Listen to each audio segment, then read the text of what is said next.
Hello and welcome to another episode of History Hack. I'm really excited today because I know absolutely nothing about this subject. Alina, who do we have with us? I know you don't, but I do, so that's a bonus for me. Today we are heading to Japan with Lesley Downer, who is a historian, journalist and author with award-winning historical fiction novels like The Last Concubine, which is my favourite book of all time, Samurai's Daughter, The Courtesan and the Samurai, and her newest book, out of the four, The Shogun's Queen. Welcome. It's an honour to have you on our podcast, especially for me. Thank you. Hi, and whereabouts are you, Lesley? How are you doing with lockdown?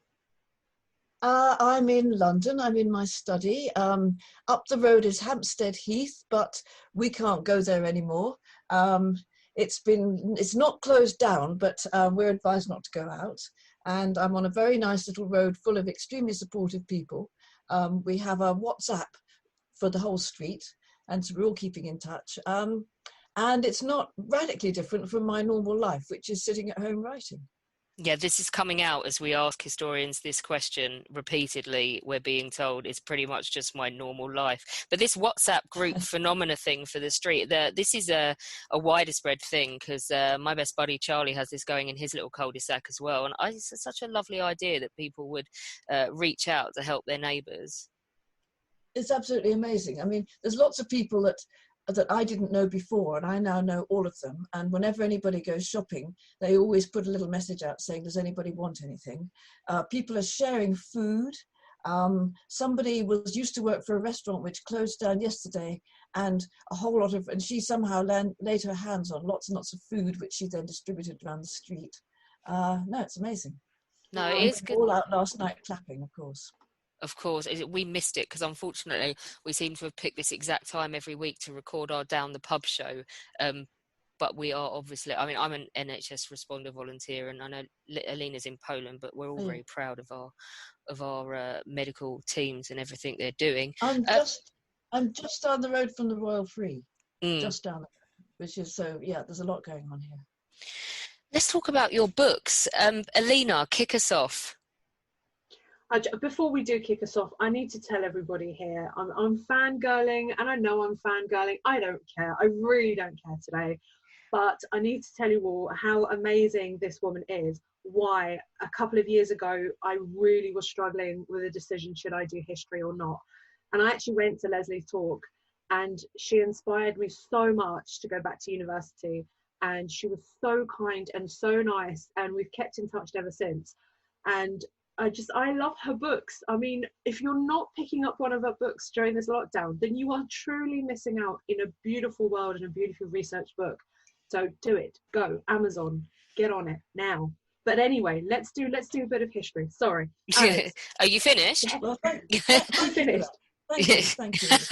Okay, so Lesley, I am a complete moron when it comes to Japanese history. And obviously historical fiction requires a hell of a lot of historical research. So can you tell me, the idiot in the room, what time period do you set your books in? Why did you choose it? And what's interesting about it? Right, it's the most dramatic period in the whole of Japanese history, and there were a lot of dramatic periods in Japanese history. It's the middle of the 19th century. It begins in 1853, and it's about 25 years after that. So in 1853, Japan had been entirely closed to the Western world for 250 years. And any Japanese that was shipwrecked, and was picked up by an American ship, if he were to find himself back in Japan, he'd have his head cut off, so he didn't go back. And if any Americans were shipwrecked in Japan, they would get immediately taken down to Nagasaki, put on the first boat out. So there were no Westerners allowed in Japan apart from a few Dutch in Nagasaki who did a little tiny bit of trade. And then all of a sudden in 1853, it was a bit like in the film Independence Day, when those mammoth spaceships appeared over every city in the world. Massive American warships arrived, 4 of them, right up close to the city that we now call Tokyo, which was called Edo at that time. And it was every bit as scary as those spaceships, I can assure you. And they had bigger and better cannons than the Japanese had ever seen. And these ships were like those Independence Day spaceships. They were like just bigger than any ship could possibly be.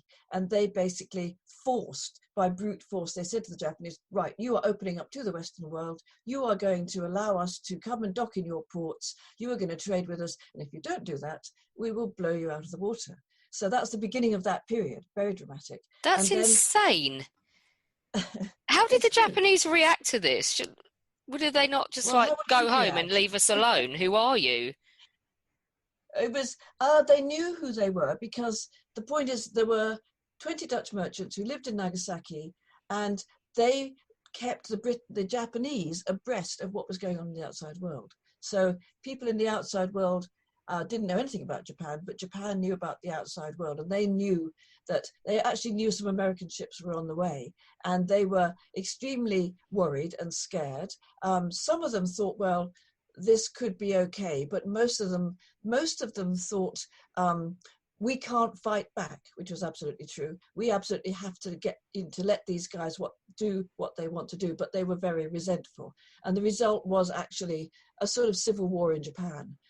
There were some Japanese who said, we have to trade with the outside world, it will be good for us. But the majority of samurai thought this was unbelievably appalling, that these kind of brutes should come in and force Japan to open up.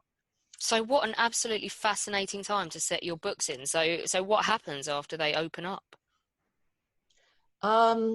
It took 15 years between 1853 and 1868, which was a period of mammoth civil war. The point with my books is I'm writing women's stories, and the heroine of my last book, The Shogun's Queen, is a true woman who really did live and who played an incredibly important part in the attempt to keep those foreigners out. But her story is not told because she was a woman. Just recently in Japan, they had a TV series about her. And so finally now they're also doing the Me Too thing. They're having women's stories as well. But all my books are the women's stories. This particular woman was ordered to go up and to marry the Shogun in Edo, which meant she entered the women's palace in Edo, Edo being Tokyo now. And the women's palace, there were 3,000 women living there, and the only man who could enter was the Shogun. So it was a kind of like a harem, you could say. It's a bit of isolation, like we are now, literally in isolation. Except there's 3,000 of you all in there at the same time. But that's a good point. Yes. It was. And once you went in, you probably didn't go out. And also, the higher ranking you were, the less free you were. So if you were married to the Shogun, which she was, you never went out. So it was a bit like me having to contact the people on the road saying, can you do a bit of shopping? She had to send maids out to do errands for her. There is a reoccurring theme in your book, or books, sorry, just to be a bit more accurate, that I'm really interested in. And you know exactly where I'm heading with this, Lesley. Right? You're going to talk about love. We're going to talk about love. Can you tell us more about this reoccurring theme? Right. So my second novel is called The Last Concubine.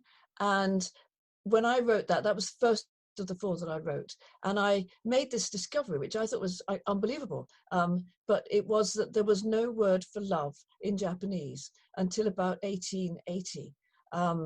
No word for romantic love or chivalrous love. There was love for your mum and dad, or for your mum, and there was sexual desire, but there was no idea of, I'm dying to meet Mr. Right and fall in love and get married. That kind of love. There was not a word for that. And if you don't have a word for something, then it sort of doesn't exist for you. So people, if you were a decent, respectable girl, you would have your marriage arranged by your parents, and you probably wouldn't even meet the guy until your wedding day. Or if you did meet him, it would be a brief kind of polite, how do you do? And then you find yourself married. So you get married to somebody that you don't know, and you then do the best that you can. Now that's if you're a woman. If you're a man, you could have quite a few different sorts of relationships, because you could have your wife on the one hand, you could also have a mistress or concubine if you could afford it. You could also go to the pleasure quarters where there were courtesans and there were also prostitutes, and you could also go to the geisha district, and you could have lots of different women that you knew. So you didn't expect to have love at home. In fact, where you might want this feeling, which you didn't have a word for, might be with a geisha. The geisha were the ones who didn't sell sex because you could get that easily somewhere else, but they sold romance. So here you were, a miserable, downtrodden sort of merchant dealing with money all the time and hard work and having your father getting at you and so on. And then you could go down to the geisha district and you could have what felt like a romance with this woman. And she would be unbelievably beautiful. I mean, way more beautiful than your wife, way more beautiful than you could possibly expect. And she would tell you that you were unbelievably handsome. Whereas, of course, you knew. Maybe you didn't know. Maybe you believed her. But you were probably just some, very unattractive sort of bloke. So you could have a kind of fairy tale romance with this woman. Of course, it cost money to have a fairy tale romance with this woman. So there was no word as such for love at all. There was no love and marriage going together like a horse and carriage. And the kind of evidence for this is that around 1880, which is well on in our period, when Japan had opened to the West, it was becoming westernized, and in came Western books. And there were translators translating Western books. And they came across this word love and all this business about chivalry and about, gauntlets and whatever knights in armor did and about falling in love. And they thought, whoa, how do I translate that into Japanese? And they sort of had to think hard about it. And in the end, they had to coin a new word, rei, which first appears at about 1880. So rei now means love. But as I said, before that time, there was no word for love. And what happened if you did fall in love was it was probably with the wrong person. It was with someone that you could not legally marry or get together with. So the people who did tend to fall in love would be somebody like a prostitute or a courtesan. Now, if you were a prostitute or a courtesan, you were supposed to, to sleep with rich men for money, which the money then would go to the house that owned you, where you lived. And you would be living in the pleasure quarters. Now, in the pleasure quarters, there were lots of humble young men who were, they were kind of workmen or they were clerks or something like that. And you might fall in love with one of these humble young men who were probably young and rather good looking, whereas the merchants you had to sleep with were possibly old and a bit gross. So you'd fall in love being a prostitute, as I said, or a courtesan, you'd fall in love with a humble young man who didn't have any money and therefore couldn't buy you. And if he couldn't buy you, then he couldn't have you because you were owned by the house where you worked. And basically, there was no chance of you two being together. So the two of you, there was only one option, and that was to kill yourselves together. And that became quite a normal thing quite a normal thing. It was called love suicide. And it was quite a normal thing in 17th, 18th, maybe sometimes 19th century Japan. There are many, many, many kabuki plays about love suicide. And that was the great sort of romantic tragedy. So love was a sort of romantic and tragic thing. You go off and you kill yourselves together. There was actually an author called Dazai Osamu, who, very famous author, who in about 1949, I think he had 3 love suicide pacts. The first one, the girl died and he didn't die. And the second one, the girl also died and he didn't die. And the third one, they both died. Was he cheating the first 2 times, do you think? Not sure. You said that in the 1880s they did coin a word for love in Japan. So yes. I'm just fascinated to know before we go back and stick with the history. So has that sort of thought process, has that culturally evolved since then? Is there the Western idea of love now? Do you call that evolution? I don't think it's evolution. They may have, the Japanese had to take on board an awful lot of Western stuff. And I don't think it's evolution, but I do think that it is, they entered a world in which the West was more powerful than Japan. And there were also very unpleasant treaties signed, whereby if you were a Western merchant, trading in Japan, you determined the exchange rate, you determined how much commission was going to get paid, and so on. And also, if you were a Westerner and you committed a crime on Japanese soil, you were tried by other Westerners. So you'd probably get a slap on the wrist. So the Japanese hugely resented this. And the sort of theory was, well, Japanese are primitive, we can't have Westerners tried in their courts, which was a load of old rubbish. Japanese had a fantastic legal system. But in order to persuade Westerners that they were, like us, which is not at all to do with evolution, it's just different, that they took on lots of Western ways. So they took on Western clothes very, very quickly. They started wearing, from 1868 onwards, the blokes started to have their hair cut, and they put aside their samurai swords and started wearing Western clothes. Women were wearing bustles and bonnets, and they were doing the waltz, and they were eating, if they were posh and could afford it, eating French food and so on. So they also took on lots of Western ideas. They also painted in the Western style. So I think they were rather smart. I mean, we didn't adopt their ideas. Actually, we did adopt their idea. That's another story. But they did adopt our ideas, and love was one of those. And it probably has become absorbed into the culture to some extent at this point. So there are lots of love stories now. If you watch a Japanese movie, of course there are love stories in a way that we would recognize. But also in historical films that you see, modern historical films, it's the same thing, that when people fall in love, it's usually people of different classes, people that can't marry, and then they have to do something like run away together or kill themselves. That's actually quite interesting. I'd like to go back to old Japan and talk a bit about a topic that I know that everybody's interested in, especially me. I absolutely love this topic, and it's about the geisha. So could you tell us a little bit more about the pleasure quarters in old Japan? Okay. Well, in old Japan, there were an awful lot of prostitutes and courtesans roaming around. The shogunate, old Japan, there was no concept of morality around sex. That whole Judeo-Christian thing about, it's okay to do it in marriage and it's not okay to do it not in marriage, they didn't have that in Japan. It was fine for a bloke to do it wherever he fancied, a bloke. But they liked a lot of order. So in about, I think, 1615, they decided to actually build walled cities of pleasure. And the most famous one was outside Edo, which, as we know, is now Tokyo. It's still there, by the way. It's no longer a pleasure quarters, but it is a kind of red light district. And these were, at the time, they were walled cities with a moat around them. The famous one in Edo was called the Yoshiwara, and it was known as the 5 streets. So there was one main street with 5 cross streets, and all down there were houses of pleasure, which meant the houses where the courtesans lived, lovely restaurants, the houses where you could go and meet a courtesan, and there were also entertainers, and these were actually the cultural centers of the whole society. The courtesans were probably the most literate women.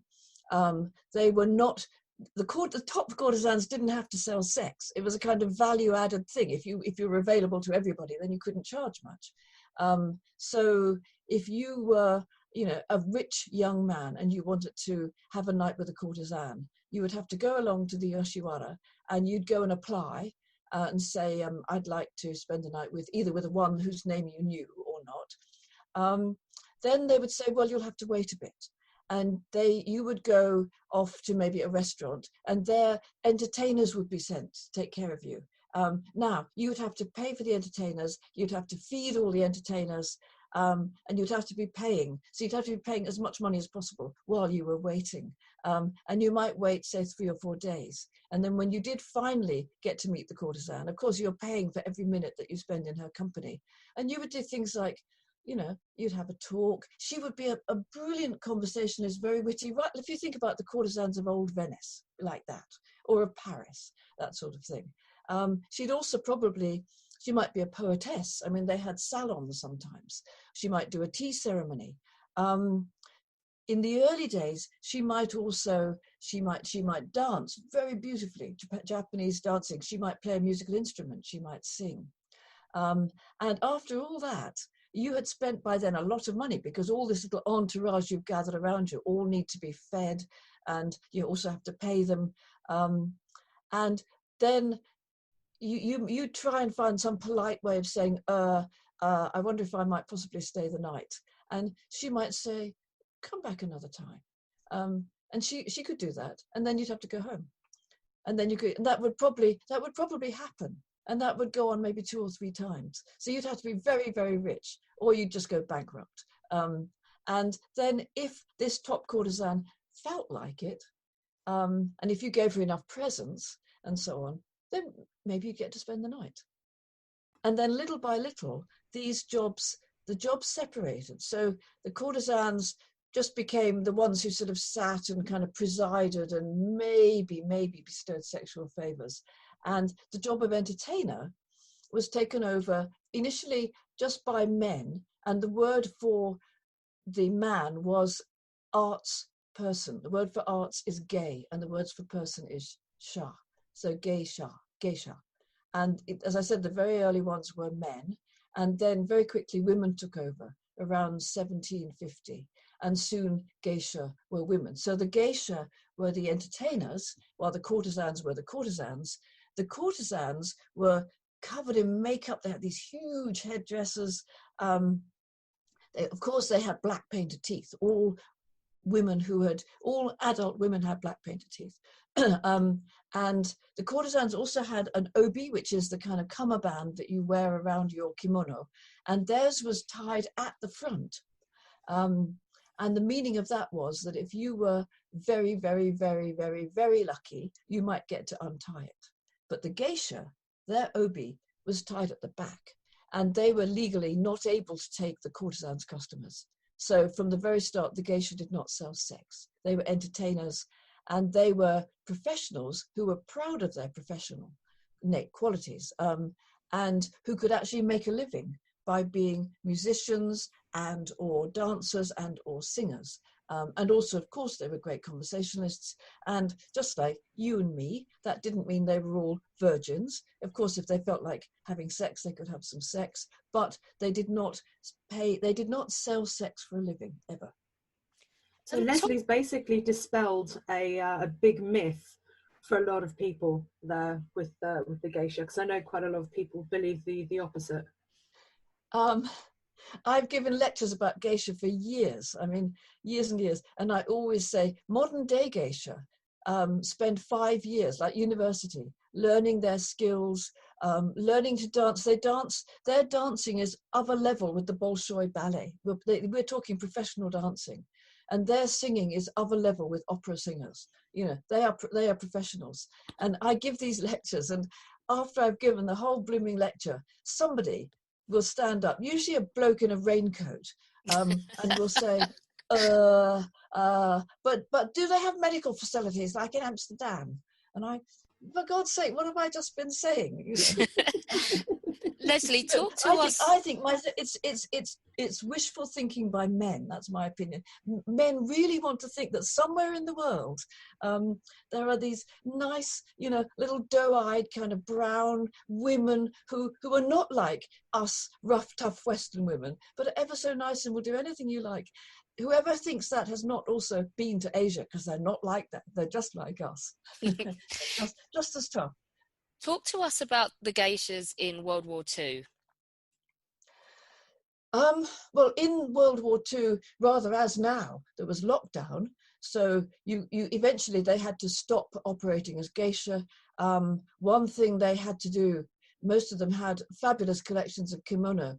And they, first of all, would have to sell their kimono because they were running out of money. Secondly, they might end up, you know, trading an incredibly valuable kimono for some potatoes because they were starving.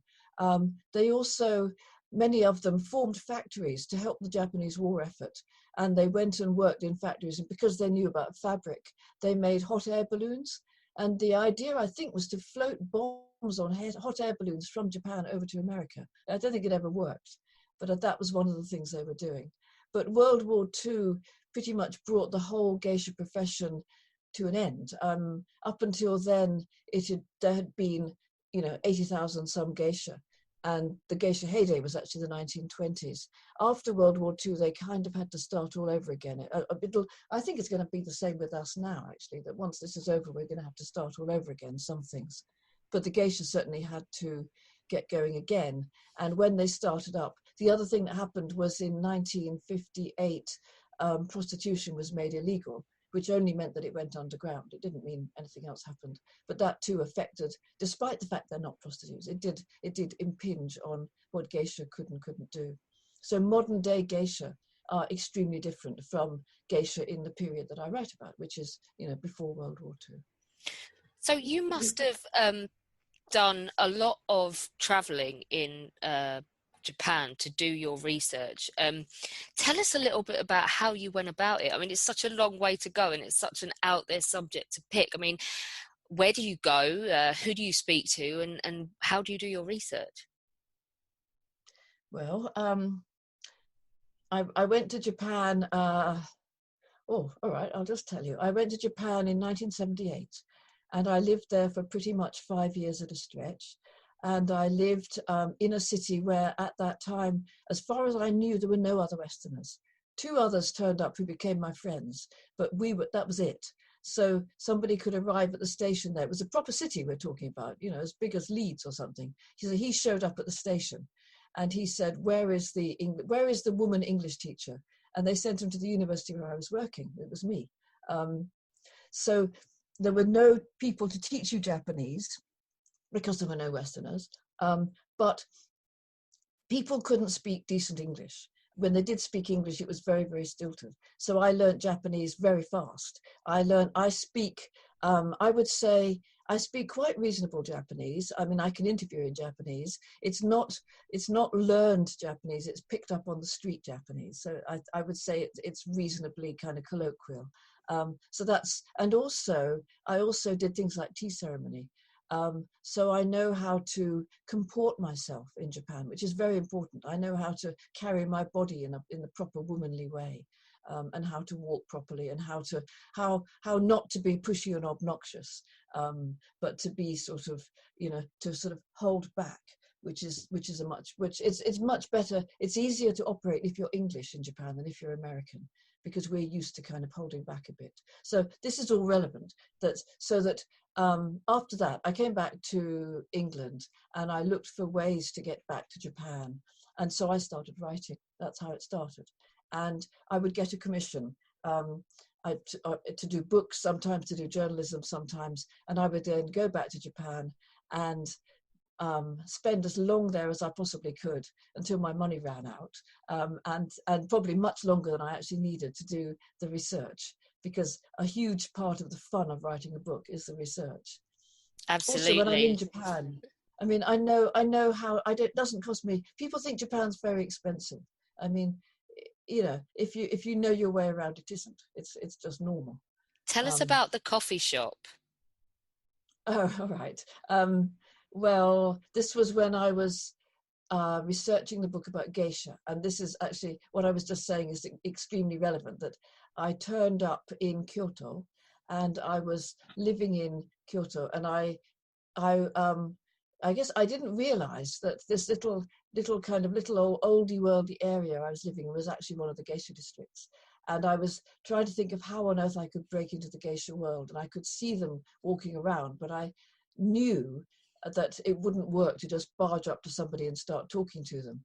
And every morning I would go down to the coffee shop just down the road, and I would sit there by myself, writing my diary, having some very, very, very nice coffee and some nice toast. And I became friendly with the lady behind the counter who ran the coffee shop.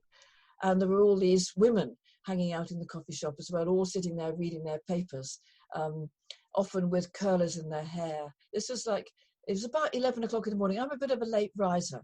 I mean, and they were clearly they were late risers too. And so we all sat around there, not paying much attention to each other, not hassling each other, all, you know, doing our thing. And meantime, I was out there. I had a brilliant idea. I went and I spent a lot of time with the hairdresser. He told me lots and lots of gossip, lots of stuff. And I met the wig maker. So I found, you know, there were ways I was doing my best, but I still hadn't actually met any geisha as such. And something like 2 months went by like this. And eventually I was sitting there and I was thinking, you know, this is getting a bit long, and my money's not going to last forever. And the lady that ran the coffee shop leaned across the counter and said, I thought you said you were writing a book on geisha. And I said, yes. And she said, well, what about all these ladies here in this coffee shop? They're all geisha. And they then started, they came up to me and they said, well, yeah, why don't you come around to my place? And I realized they were off-duty geisha. And what we all had in common was we all got up late in the morning. We all went to this coffee shop. We were also, all of us, childless women. Some of them were ex-geisha and they had married. But normally, if you are a geisha, you can't be a wife. So when you get married, then you stop being a geisha. And then I started going to their houses. Also, one day I was walking down the same road and I saw a geisha coming towards me, and I just carried on walking. And then she said, hi. And I looked at her, did a sort of double take, and realized it was this geisha with all her makeup on and her kimono and everything else. It was the girl with big glasses and a short skirt who I saw in the coffee shop every day. So I love this story. Yeah, it was amazing. I love it. I listened to Lesley tell this story, and I thought everybody deserves to hear this story. So that is why it has been put into this podcast. But you've written not just the 4 books, you've written a book on geisha, and you've written another one about Sadako, basically a lady who was the influence for Madame Butterfly. So could you tell us a little bit about her? Yes. So Sadako was a geisha. And if you know, anyone that thinks geisha are prostitutes, Sadako was the mistress of the Prime Minister of Japan. So we're not looking at prostitutes here, we're looking at, you know, something much, much higher level. She was born in 1870. She was very beautiful, very, very feisty. And eventually she stopped being a geisha because she got married. As I said to you, once you marry, you stop being a geisha. She married this kind of, this sort of very alternative musician actor bloke called Otojiro. And he had a theatre troupe. They were the first modern theatre troupe in Japan. And he decided they should make some money by going to America. And they were the very first professional theatre troupe, professional Japanese theatre troupe to go to the West. And they sailed to San Francisco. They arrived. They, of course, did all their plays. It was all men actors. There were no women actors because, just like kabuki, that was how it was in Japan. Men did the acting. Sadako was just the wife. But they got to San Francisco. They realized that Americans were not going to go for a man playing a woman, certainly not in 1899. So they had the perfect answer. Sadako, being a geisha, of course, was trained to dance, sing, and act. That was another thing they did. They were actresses, and they were celebrities. So she went on stage, and she was so beautiful, absolutely mesmerizingly beautiful, that the audiences went crazy. The audiences had a bit of a problem with Japanese music and singing, but they had no problem at all with Sadako. And she was said to be more beautiful than Sarah Bernhardt, who was the great actress of the day. And her death scene was just amazing. It was unbelievably realistic, much more thrilling than any of the Western actresses' death scene. So they toured right across America. They performed for the president in Washington. They performed in New York. They came over to England. They sailed to Liverpool. They performed in London, in a small suburb of London called Notting Hill, rather a remote and distant suburb. They performed for Edward VII, who was at the time still Prince of Wales. Then they went to France, and they were taken on by Loie Fuller, who was a dancer, who became Isadora Duncan's manageress later. And there they performed at the Expo in 1900, and the absolute star of the Expo was Sadako. Then they carried on touring. They actually went back to Japan, got more actors. They went up to Germany, and this unknown American dancer called Isadora Duncan went with them. They went to Germany. They went up to St. Petersburg. They had dinner with the Tsar Nikolai II, who was the one who later on got executed. Then they went down to Italy. Now, meantime, Puccini was in the middle of writing Madame Butterfly, and things Japanese were just a huge craze. So he wanted to get his Japanese, heroine to be sort of right. So he had his story, but he wanted his heroine to be perfect and Japanese, and he also wanted the music to be authentic.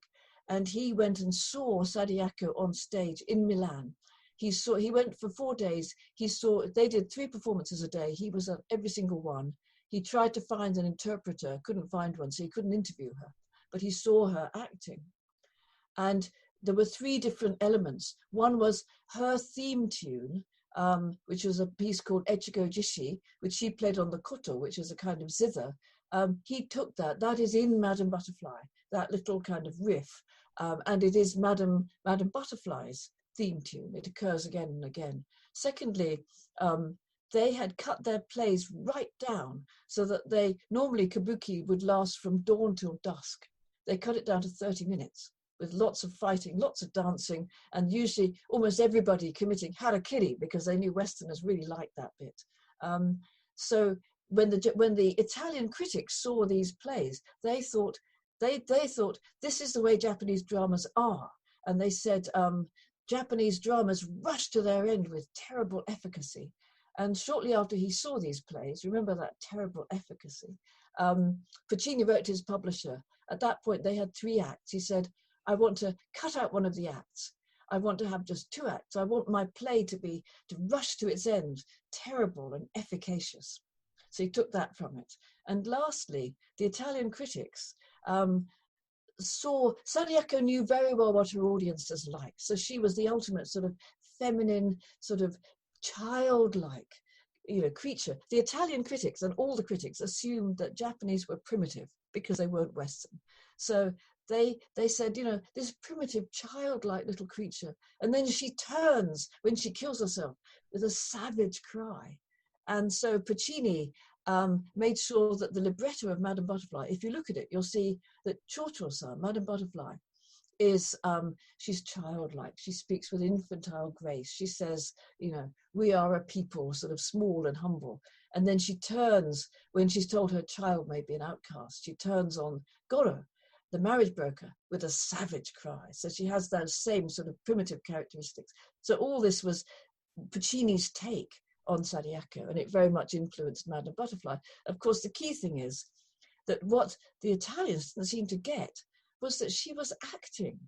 That they thought this is how Japanese are, but no, she was just like us. Of course, she was a feisty woman. Though, as I said, in those days, the critics all thought that Japanese were all sort of simple, primitive, native types.